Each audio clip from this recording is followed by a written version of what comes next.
上面呢，總共有6隻紅啤啤，但係有1隻紅啤啤要落車啦。咁而家剩翻幾多隻呢？請開始。6號請放低牌，6號請作答。5隻，我哋一齊嚟數一數啊！ 1、2、3、4、5，正確。原本有6隻小熊喺巴士上面，而家走咗1隻，所以答案係5隻。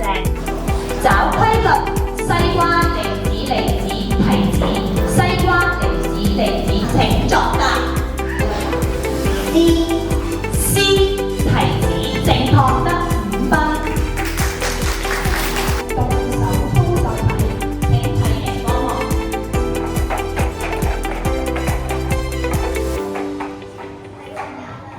6號喺佢嘅左手邊係黃色、紅色、藍色，然後係左手邊係橙色同綠色。